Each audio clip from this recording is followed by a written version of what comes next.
मेरे प्यारे दोस्तों, आप सबका मेरे चैनल स्टोरी लवर्स में स्वागत है। ओके गाइस, एफएफ का नेक्स्ट पार्ट स्टार्ट करते हैं। लास्ट पार्ट में हमने सुना था कि विंग अपनी मॉम से बात कर रहा था। वो कह रहा था कि वो लेंस फैमिली के लिए गिफ्ट खुद खरीद लेगा। अब आगे मिसेस वी कहती है, ठीक है, फिर तुम कल जा रहे हो ना उनसे मिलने। विंग कहता है, हाँ मॉम, मैं जा रहा हूँ। मैं कल उनके घर जाते वक्त उन सब के लिए गिफ्ट खरीद लूँगा। मिसेस वी कहती है, ठीक है, पहले कुछ खा लो फिर आराम कर लेना। विंग डिनर करके सोने चला जाता है। नेक्स्ट डे विंग रेडी होता है और ब्रेकफास्ट करने नीचे आता है। वो ब्रेकफास्ट करता है और निकल जाता है। वो सबसे पहले लैंस फैमिली के लिए गिफ्ट खरीदता है, फिर लैन मैंसन में चला जाता है। मिस्टर और मिसेस लैन विंग का बहुत ही प्यार से स्वागत करते हैं। लैंसी चैन ने सबको पहले इन्फॉर्म कर रखा था कि उसका बेस्टी आने वाला है। विंग सबको गिफ्ट देता है। विंग कहता है, गागा, आपका यंगर ब्रदर कहाँ है? वो नज़र नहीं आ रहा। लैंसी चैन कहते हैं, वो अपनी गर्लफ्रेंड को लाने गया है। उसकी गर्लफ्रेंड भी तुमसे मिलना चाहती थी। विंग कहता है, मैंने सोचा उसे उसका गिफ्ट दे दूं फर्स्ट मीटिंग का, लेकिन क्या उसे ज़्यादा टाइम लगेगा? मिसेस लैन कहती है, नहीं बेटा, बस वो अभी आने ही वाला होगा। विंग कहता है, ठीक है। सब नॉर्मली बातें करने लगते हैं। कुछ समय बाद लैंजा और लिंगजाओ भी आ जाते हैं। जब लैंजा और विंग एक दूसरे को देखते हैं तो एक दूसरे को देखते रह जाते हैं। उन्हें नहीं पता था वो दोनों इस प्रकार से मिलेंगे। लैंसी चैन कहते हैं, विंग, ये मेरा ब्रदर है और ये इसकी गर्लफ्रेंड। लिंगजाओ को विंग को देखते ही गुस्सा आ रहा था और उसके नफरत का कारण विंग की खूबसूरती थी। फिर लिंगजाओ अपने चेहरे पर एक नकली स्माइल लाती है। विंग का हाल भी कुछ अलग नहीं था, उसे भी दोनों को देखते ही गुस्सा आ रहा था। लैंसी चैन कहते हैं, विंग, तुम लैंजा को कुछ देना चाहते थे, अब दे दो। विंग अपने बैग में हाथ डालता है और कहता है, सॉरी, लगता है मैं गिफ्ट कहीं भूल गया। मुझे याद नहीं आ रहा कि मैंने वो गिफ्ट कहाँ रखा था। वो गिफ्ट विंग के बैग में ही था, बस अब उसे ये गिफ्ट लैंजा को देना नहीं था। जहाँ विंग को लैंजा पर गुस्सा आ रहा था, वहीं दूसरी तरफ लैंजा विंग से सॉरी बोलना चाह रहा था, उससे बात करना चाह रहा था। लैंजा वो हेयर पिन निकालता है और विंग को देने लगता है और कहता है, मैं ये गिफ्ट आपके लिए लाया हूँ। विंग अपने मन में कहता है, कल जो अपने मुंह से जहर उगल रहा था, आज उसके मुंह से फूल बरस रहे हैं। कल इसने मुझे बिना मतलब के चाटा मारा था, अब ये गिफ्ट किस लिए दे रहा है मुझे? मुझे ना ये पसंद है, ना ही इसकी गर्लफ्रेंड, ना ही इसका गिफ्ट। विंग अपने चेहरे पर एक फेक स्माइल लाता है और हेयर पिन लेते हुए कहता है, थैंक यू, लेकिन मुझे इस टाइप की हेयर पिन नहीं पसंद। ये आपकी गर्लफ्रेंड पर बहुत ही अच्छा लगेगा। मैं आपकी गर्लफ्रेंड के लिए कोई भी गिफ्ट नहीं लाया था, इसलिए ये मेरी तरफ से आपकी गर्लफ्रेंड के लिए। लैंजा को ये बात बिल्कुल अच्छी नहीं लगती। उसने बहुत ही प्यार से गिफ्ट खरीदा था। लिंगजाओ बहुत ही खुशी से वो गिफ्ट ले लेती है, क्योंकि वो बहुत ही एक्सपेंसिव हेयर पिन था। लैंसी चैन अपने मन में सोचते हैं कि आज विंग को क्या हो गया। आज से पहले उसने कभी भी किसी के गिफ्ट का डिसरिस्पेक्ट नहीं किया था। विंग ऐसा क्यों कर रहा है? जब से लैंजा आया है, विंग के एक्सप्रेशन थोड़े से चेंज हो गए हैं। क्या ये दोनों एक दूसरे को जानते हैं? नहीं, ऐसा कैसे हो सकता है? विंग तो मेरे साथ ही यूएसए से आया था। लगता है मैं कुछ ज़्यादा ही सोच रहा हूँ। ऐसा मुझे नहीं सोचना चाहिए। विंग कहता है, आंटी, अब मुझे जाना चाहिए, बहुत टाइम हो गया है। मिसेस लैन कहती है, बेटा, तुम्हें थोड़ी देर और रुकना चाहिए। विंग कहता है, नहीं आंटी, मैं लेट हो रहा हूँ, मैं कभी बाद में आपसे मिलने आऊँगा। लैंसी चैन कहते हैं, विंग, मैं तुम्हें छोड़ने चलता हूँ। विंग कहता है, नहीं गगा, मैं खुद चला जाऊँगा। ऐसा कह के विंग मैंसन से बाहर निकल जाता है। लैंजा लिंगजाओ से कहता है, बेबी, तुम यहीं रहो, मुझे कुछ काम है, मैं अभी आता हूँ। लैंजा जल्दी से मैंसन के बाहर चला जाता है। वो विंग से बात करना चाहता था और उससे अपने किए की माफ़ी मांगना चाहता था। जब लैंजा बाहर निकलता है तो वो देखता है विंग ने कोई गिफ्ट डस्टबिन में फेंक दिया। फिर विंग कार में बैठकर वहाँ से चला जाता है। लैंजा उस डस्टबिन के पास जाता है और वो गिफ्ट उठाता है। उसमें लैंजा लिखा था। विंग जो गिफ्ट लैंजा के लिए लाया था, उसने उस डस्टबिन में फेंक दिया था। लैंजा अपने मन में सोचता है, तुम जो मेरे लिए गिफ्ट लाए थे वो तुम्हारे पास ही था, तुम उसे कहीं भूले नहीं थे। क्या मैंने तुम्हें ज़्यादा हर्ट कर दिया? अब तुम मुझे माफ़ नहीं करोगे? मुझसे गलती हो गई, पता नहीं उस समय मुझे क्या हो गया था। कोई बात नहीं, मैं तुम्हें जल्द ही अपना दोस्त बना लूँगा। लैंजा वो गिफ्ट अपने जेब में रख लेता है और वापस मैंसन में चला जाता है। लैंजा अपने कमरे में जाता है, जहाँ लिंगजाओ पहले से ही बैठी थी। वो कहती है, बेबी, चलो ना, शॉपिंग पर चलते हैं। लैंजा कहता है, मैंने कल ही तुम्हें इतनी शॉपिंग कराई और आज फिर तुम मुझे शॉपिंग कराने के लिए कह रही हो। आज मेरा कोई मूड नहीं है। तुम अपने घर चले जाओ, मैं तुमसे कल कॉलेज में मिलता हूँ। लिंग जो लैन मैंसन से बाहर निकलते हुए सोचती है, जब से तुमने उस विंग को देखा है तुम्हारा मेरे प्रति बिहेवियर चेंज हो गया, लेकिन मैं इतनी आसानी से तुम्हारा पीछा नहीं छोड़ूंगी। ऐसा सोचकर लिंगजाओ मैंसन से चली जाती है। लेंजाओ गिफ्ट खोलता है, उसमें बहुत ही प्यारा ब्रेसलेट था, जिसको देखते ही लेंजा के चेहरे पर स्माइल आ जाती है। लेंजा कहता है, जितने तुम खूबसूरत हो उससे भी ज़्यादा खूबसूरत तुम्हारी पसंद है। मुझे ब्रदर ने बताया कि तुम्हारा एडमिशन भी मेरे कॉलेज में हुआ है, यानी कल से मैं हर रोज़ तुम्हें देख पाऊंगा, तुमसे मिल पाऊंगा। लेंजा उस ब्रेसलेट को बहुत ही संभाल कर अपने लॉकर में रख देता है। उसे इस बात की खुशी थी कि वो विंग को हर रोज़ देख पाएगा। शायद उसे माफ़ी मांगने का मौका भी मिल जाए और विंग उसे माफ़ भी कर दे। इधर लैन से चैन विंग पर कॉल लगाते हैं और पूछते हैं, तुम सही से पहुंच गए? विंग कहता है, हाँ गगा, मैं पहुंच गया। लैन से चैन कहते हैं, विंग कल से तुम मेरे ब्रदर के कॉलेज में पढ़ोगे। मैं उससे कह देता हूँ, वो तुम्हारा वहाँ ख्याल रखेगा, तुम्हें वहाँ कोई दिक्कत नहीं होगी। विंग कहता है, गगा प्लीज़ आप लेंजा से मेरा ख्याल रखने मत करिएगा, मैं नहीं चाहता। ऐसे भी वहाँ मेरा कज़न ब्रदर भी पढ़ता है और मैं अपना ख्याल खुद रख सकता हूँ। मैं अब छोटा नहीं हूँ, इसलिए गगा आप ज़्यादा मत सोचिए। लैंसीचन कहते हैं, विंग मैं तुमसे एक बात पूछूं? विंग कहता है, गगा आप कुछ भी पूछ सकते हैं, क्या हुआ?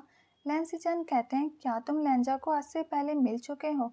क्या कुछ ऐसा हुआ है जो तुम मुझे बताना चाहते हो, तुमने अभी तक मुझे ना बताया हो?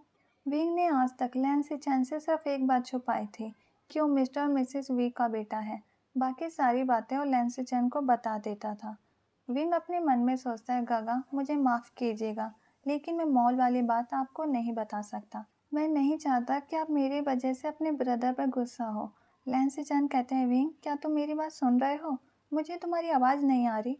विंग कहता है, गगा और मेरे मोबाइल का नेटवर्क चला गया था। मैं कह रहा था मैं आपके ब्रदर से इससे पहले नहीं मिला। मैं तो अभी यूएसए से आया हूँ, मैं उससे कहाँ मिलूँगा?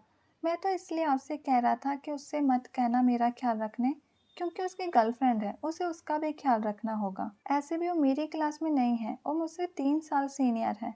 उसकी क्लास अलग है, उसे डिस्टर्ब करना बेकार है। इसलिए गगा प्लीज़ आप लेंजा से कुछ मत कहिएगा, मैं अपना ख्याल रख लूँगा। गगा आप प्रॉमिस कीजिए आप उससे नहीं कहोगे मेरा ख्याल रखने के लिए। लैंसीचन कहते हैं, ठीक है, बस तुम अपना ख्याल रखना। विंग कहता है, ठीक है गगा, अच्छा मैं फ़ोन रखता हूँ, मुझे कल के लिए तैयारी भी करनी होगी। दोनों फ़ोन रख देते हैं। विंग नीचे लिविंग रूम में आता है और कहता है, मॉम कल मैं कार से कॉलेज नहीं जाऊंगा, मुझे बाइक से जाना है, और प्लीज़ आप जियांग चैंग से कह देना कि वो वहाँ पर किसी को कुछ ना कहे कि मैं किसका सन हूँ। मिस्टर वी कहते हैं, ठीक है, जियांग चैंग किसी को कुछ नहीं कहेगा, लेकिन तुम उसकी हर बात सुनना, वो तुमसे ज़्यादा समझदार है। विंग कहता है, डैड आपको तो मेरी कदर ही नहीं है। जियांग चैंग से ज़्यादा कोई भी बेवकूफ़ नहीं है, उसके नाक पर तो हमेशा गुस्सा रहता है। जियांग अंकल मुझे अच्छे से समझते हैं, उन्हें पता है कि मैं जियांग चैंग से ज़्यादा होशियार हूँ। मिस्टर वी कहते हैं, अगर तुम अपना ड्रामा बंद करोगे तभी तो कोई तुम्हारी काबिलियत देख पाएगा। ऐसा करते हैं, नेक्स्ट प्रोजेक्ट तुम संभालो, तुम अपने आप को साबित कर देना। मिसेस वी कहती है, बस भी करो, इसे पूरी ज़िंदगी प्रोजेक्ट ही संभालने हैं, तो अभी इसे इंजॉय करने दो। विंग कहता है, मॉम आप बहुत अच्छी हो, मैं जियांग चैंग के मेंशन जा रहा हूँ। मिसेस वी कहती है, अभी तुम कहीं नहीं जा रहे, क्योंकि कुछ देर में पूरी जियांग फैमिली यहीं आ रही है तुमसे मिलने। कुछ देर बाद पूरी जियांग फैमिली आ जाती है। विंग सबसे मिलता है, फिर जियांग चैंग और यानली को अपने रूम में ले जाता है। विंग अपने बैग से एक हेयर पिन निकालता है और यानली को देते हुए कहता है, ये मेरी खूबसूरत सीजे के लिए। यानली कहते हैं, आयन तुम्हें मेरे लिए गिफ्ट लाना ध्यान रहा? विंग कहता है, मैं अपनी प्यारी सी सीजे को कैसे भूल सकता हूँ। जियांग चैंग कहता है, और मेरा गिफ्ट कहाँ है? विंग कहता है, तुम इतने इम्पोर्टेंट नहीं हो, और तुम्हें याद है ना तुम्हें कॉलेज में किसी को नहीं बताना कि मैं मिस्टर और मिसेस वी का सन हूँ, और तुम मेरे ज़्यादा आसपास मत घूमना, मुझे कोई बॉडीगार्ड नहीं चाहिए। जियांग चैंग कहता है, जैसे मेरे पास और कोई काम ही नहीं है। पता नहीं तुम पूरे कॉलेज में ये क्यों फैलाना चाहते हो कि तुम एक एम्प्लॉय के सन हो जो वे कंपनी में काम करता है। इससे क्या फ़ायदा होगा? तुम्हें तो अपनी रियल आइडेंटिटी बतानी चाहिए, तुम एक ही दिन में फेमस हो जाओगे। विंग कहता है, मैं यही तो नहीं चाहता, मैं फेमस तो ऐसे भी हो जाऊंगा, लेकिन इस वजह से नहीं कि मैं दुनिया के नंबर 1 बिजनेसमैन का बेटा हूँ। मैं अपनी वजह से फेमस होऊंगा। जियांग चैंग कहते हैं, ठीक है मैं जा रहा हूँ। विंग कहता है, कहाँ चले, अपना गिफ्ट तो ले लो। फिर विंग गिफ्ट निकाल कर जियांग चैंग को देता है वो बहुत देर बात करते हैं। जो भी यूएसए में हुआ था विंग सबको जियांगचंग और यानली को बताता है। जियांगचंग भी उसे कॉलेज के बारे में बताता है। वो कहता है कॉलेज में एक गैंग है जो सबको बुली करता है। उस गैंग में वेंचाओ, यांग, सोंगलेन, जियोचन और वीजाओ है। हो सके तो तुम उनसे दूर ही रहना। वो पूरे कॉलेज में अपनी गुंडागर्दी चलाते हैं, उनसे सब डरते हैं। विंग कहता है ठीक है बिग ब्रदर, मैं अपना ख्याल रखूंगा। कुछ समय बाद जियांग फैमिली अपने मैंसन में चली जाती है। डिनर करने के बाद विंग अपने सपनों की दुनिया में चला जाता है। नेक्स्ट डे विंग बहुत अच्छे से रेडी होता है। उसकी पोनीटेल और उसके हल्के हल्के बाल जो उसके चेहरे पर आ रहे थे उसकी खूबसूरती को और बढ़ा रहे थे। विंग रेडी होकर ब्रेकफास्ट टेबल पर आता है। मिसेस भी बड़े ही प्यार से विंग को खाना खिलाती है और कहती है विंग तुम अपना ख्याल रखना और अगर तुम्हें कोई भी प्रॉब्लम हो तो तुम सीधा मुझ पर कॉल करना, हम प्रिंसिपल से बात कर लेंगे। विंग कहता है ओके मॉम, मैं जा रहा हूँ। विंग अपनी बाइक की चाबी लेता है और कॉलेज के लिए निकल जाता है। लैन मैंसन में लैंजा भी बहुत ही अच्छे से तैयार होता है और फिर ब्रेकफास्ट करने के लिए नीचे आता है। मिसेस लैन कहती हैं आज तुम कुछ ज़्यादा ही हैंडसम लग रहे हो। क्या तुम लिंगजाओ के साथ डेट पर जा रहे हो? लैंजा तो इतने अच्छे से विंग के लिए तैयार हुआ था। वो तो उसे इम्प्रेस करना चाहता था। उसे नहीं पता था वो ऐसा क्यों कर रहा है, लेकिन वो विंग से बातें करना चाहता था, उसके साथ रहना चाहता था। लेकिन वो ये बात तो नहीं कह सकता था। लैंजा कहता है नहीं मॉम, मैं डेट पर नहीं जा रहा, मैं सिर्फ कॉलेज जा रहा हूँ। ऐसा कहकर लैंजा भी कॉलेज के लिए निकल जाता है। जैसे ही विंग की कॉलेज में एंट्री होती है सब ये बात करने लगते हैं कि ये कोई एंजल है क्या, ये इतना खूबसूरत कैसे है। विंग प्रिंसिपल ऑफिस जाता है, अपनी क्लास की सारी डिटेल लेता है और अपनी क्लास में चला जाता है। उसने पहले ही दिन पूरे कॉलेज का ध्यान अपनी ओर आकर्षित कर लिया था। जैसे ही वो क्लास में एंट्री करता है सब स्टूडेंट चाहते थे उसके पास बैठे। विंग क्लास में अपना इंट्रोडक्शन देता है, फिर वो म्याम म्याम के पास जाकर बैठ जाता है जो कि एक ओमेगा थी। वो विंग से कहती है क्या मैं तुम्हारे गालों को टच कर सकती हूँ? विंग कहता है क्यों? म्याम म्याम कहती है बस एक बार। विंग कहता है ओके। म्याम म्याम विंग के गालों को टच करके कहती है तुम्हारे गाल तो किसी मासूम बच्चे से भी ज़्यादा सॉफ्ट है। विंग कहता है थैंक्स। फिर दोनों में दोस्ती हो जाती है। पूरी क्लास विंग की ब्यूटी को एडमायर कर रही थी। इधर यंग वेंचाओ से कहता है तुमने सुना हमारे कॉलेज में कोई एंजल आया है, सब उसकी तारीफ कर रहे हैं। वेंचाओ कहता है फिर तो सिर्फ मेरा होगा, चलो उसके क्लास में चलते हैं, उसे देख कर आते हैं। सोंगलैन कहता है अभी उनकी क्लास में टीचर होंगे, हम ब्रेक टाइम का इंतजार करते हैं, वो पक्का कैंटीन में आएगा, जब हम उससे मिल लेंगे। लैंजा भी वेंचाओ के क्लास में ही पढ़ता था। वो अपने मन में कहता है विंग तुमने ये क्या मुसीबत मोल ले ली, लेकिन मेरे होते हुए तुम्हें कोई टच भी नहीं कर सकता। लिंगजाओ अपने मन में कहती है पता नहीं ये विंग कौन सी फैमिली से बिलोंग करता है, वो हमेशा ही इतने एक्सपेंसिव कपड़े पहनता है। उसने आते ही सबका ध्यान अपनी ओर आकर्षित कर लिया। पूरा कॉलेज से विंग की बात कर रहा है, जैसे पता नहीं वो कितना इम्पोर्टेंट है। उससे कहीं ज़्यादा मैं खूबसूरत हूँ, फिर भी सब लोग विंग की तारीफ कर रहे हैं। मुझे बिल्कुल अच्छा नहीं लग रहा। चलो कम से कम एक बात तो अच्छी हुई, अब इन बुली का ध्यान भी विंग पर चला गया। अब वो पक्का इसे परेशान करेंगे। आज कैंटीन में ड्रामा होगा और मुझे देखने में बहुत ही मज़ा आएगा। इधर लैन ऑफिस में लैन सेचन अपने ऑफिस का सारा काम जल्दी जल्दी कर रहे थे क्योंकि वो विंग से मिलने जाना चाहते थे। उन्हें टेंशन हो रही थी कि क्या विंग अपना ख्याल रख पाएगा, अगर उसे किसी ने परेशान किया तो। मैं तो वहाँ नहीं हूँ मदद के लिए और वो लैंजा की मदद लेना नहीं चाहता।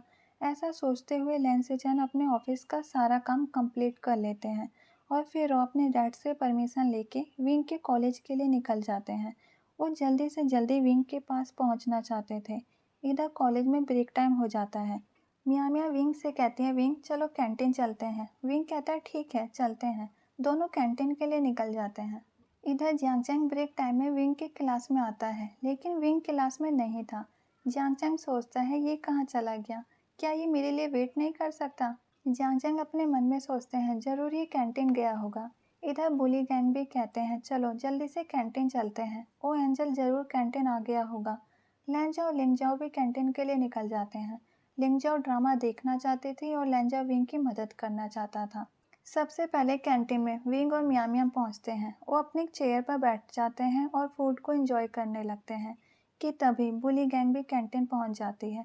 जब वेंचा और पूरे गैंग की नज़र विंग पर पड़ती है तो वो सोचते हैं ये तो हमारी सोच से भी ज़्यादा खूबसूरत है, क्या ये रियल है या ड्रीम। वैन चाओ कहता है वो सिर्फ मेरा है, अपनी नज़रें नीचे रखो और उसे इज्जत के साथ देखो।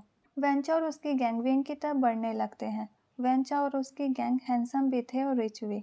काफ़ी ओमेगा उनका ध्यान अपनी ओर आकर्षित करना चाहते थे, लेकिन वो सब कभी भी किसी की तरफ ज़्यादा अटेंशन नहीं देते थे। और लोग बदनाम तो थे कि वो कॉलेज के बुली हैं, लोगों को परेशान करते हैं, लेकिन ऐसा नहीं था। उन्होंने कभी भी किसी को बिना मतलब के परेशान नहीं किया था। हाँ, वो सब स्टाइल ज़रूर मारते थे, ऐसे भी उनको अच्छा लगता था कि सारे स्टूडेंट उनसे डरते हैं, इसलिए वो सब कभी भी क्लियर नहीं करते थे कि वो बुली नहीं है। वेन चाओ विंग के पास जाता है और बिना कुछ कहे उसका हाथ पकड़ लेता है। जब विंग देखता है किसी ने उसका हाथ पकड़ लिया, उसे तो कुछ समझ ही नहीं आता। वो अपनी सीट से उठ जाता है और वेन चाओ को देखने लगता है, जैसे वो पूछना चाहता हो कि इसका क्या मतलब है। वेंचाओ कहता है मेरा नाम वेंचाओ है और मुझे तुम बहुत ज़्यादा पसंद आए हो। वेंचाओ अपनी बात को पूरी कर भी नहीं पाता, तभी लेंजाओ लिंगजाओ भी कैंटीन आ जाते हैं। लेंजा जब देखता है वेंचाओ ने विंग का हाथ पकड़ रखा है, उसे बहुत ही गुस्सा आता है। लेंजा विंग की मदद के लिए आगे बढ़ने लगता है। ओके गाइज, आज का पार्ट यहीं रखते हैं। Bye, thank you.